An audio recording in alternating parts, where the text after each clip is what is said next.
Greetings everyone. Welcome to Side A, Side B. In this video, prove Corollary III of Thales Theorem of Proportionality. The overall plan: develop a line of thought supported by axioms, rules, corollaries, and theorems. So what's in our toolbox? How about straight up algebra and geometry? Recall, Thales allegedly calculated the height of a pyramid. Considering the work he studied about proportionality, it's believed it was possible. So we plan to take a virtual trip to Egypt, do a study. Sounds exciting. But before we do, from what we already know, let's do a quick study on paper. Suppose we are given a right triangle with sides A and B, and given the following inscribed triangle with sides 5 and 7. Also, the lines X and Y are parallel. That being said, since Thales' theorem states if a straight line is drawn parallel to one side of a triangle, then it divides the other two sides proportionally. Then we can write the following ratio equality: A over B equals 5 over 7. By componendo, we can rewrite it as A plus B over B equals 5 plus 7 over 7.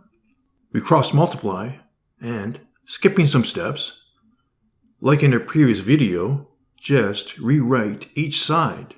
As it turned out, we have column 2. Dividing each side by A minus B, we get A plus B over A minus B equals -6. We can do mental math to check.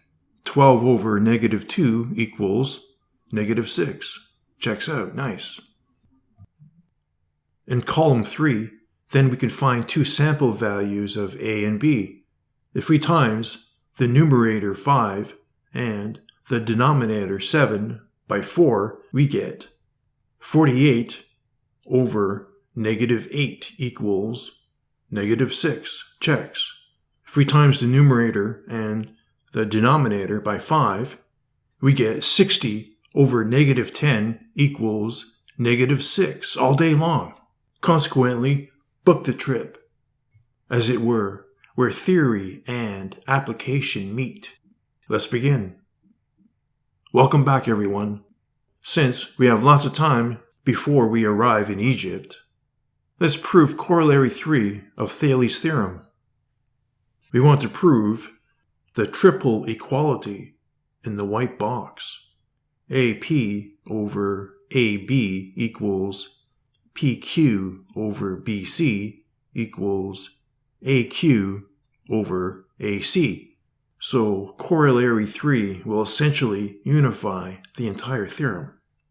First, we have the triangle ABC, referring to the definition of parallel lines. Line PQ is parallel with the line BC. Also, the line QR is parallel with AB. Next, we have the parallelogram BRQP,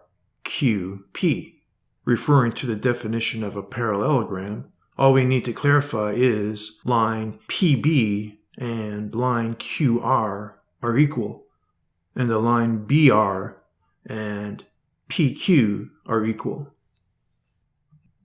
Column 2, we refer to our triangle and the following parallel lines again. Hence, by Corollary II and invertendo, we get AP over AB equals AQ over AC.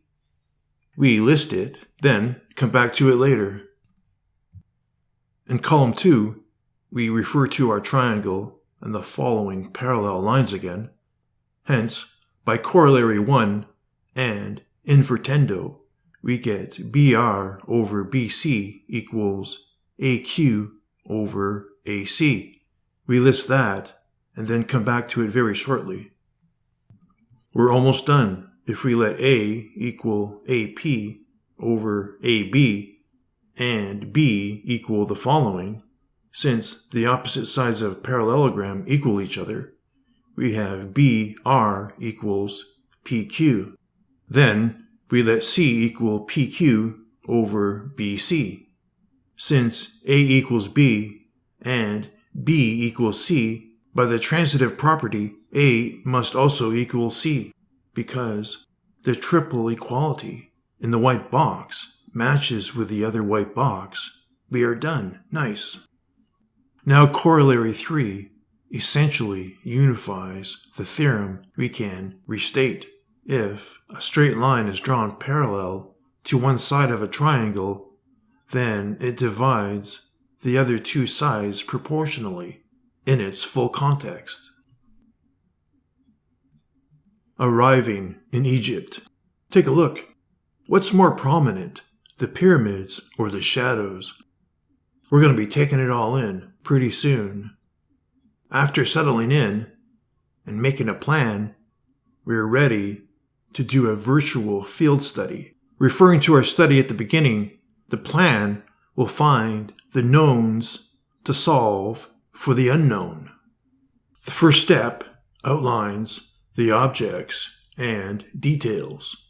We have a hat, water thermos, light lunch, a snack, a pencil, an eraser, a pocket knife, the sun, pyramid, measuring device, notepad, shadows, and stick.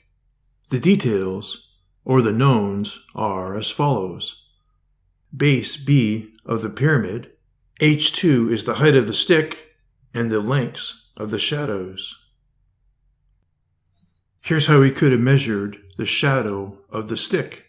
In the direction of the yellow arrow, move the stick into the shadow of the pyramid until the stick shadow is fully inscribed in the pyramid shadow. Take the measurement. Finally, the unknown is H1, height of pyramid. After spending a few hours outside gathering what we need, at the same time enjoying the sun and sights, the second step at a library, to reason everything, we put it to paper and apply theory. Thales could have reasoned the shadow of both the pyramid and stick made the same angle C with the sun. Then we get the triangle ABC.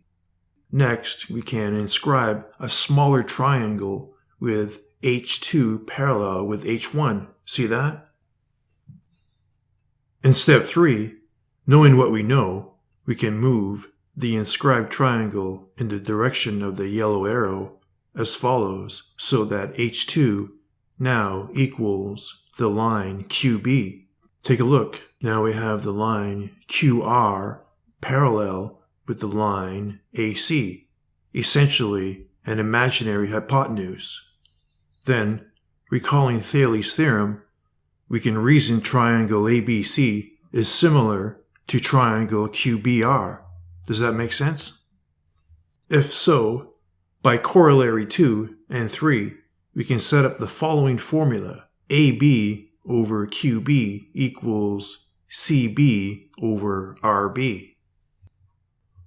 We can now substitute the knowns and unknown into the formula as follows. AB and QB are obvious. The line CB is base B times 1/2 plus S1, the shadow of the pyramid. The line RB is S2, the shadow of the stick. All we need to do is multiply both sides by H2 to solve for H1. Voila! We get the blue box. Shows by applying theory it was indeed possible for Thales to calculate the height of a pyramid. In light of what we said, it turned out the shadows had a prominent and proportional spot to find the height. Next, we proportionate with something else. Line up, side A, side B, into the shadow of the evening, treat ourselves to some Egyptian fare before we head back home. Nice. Until next video, ladies and gentlemen, hopefully all proportionates.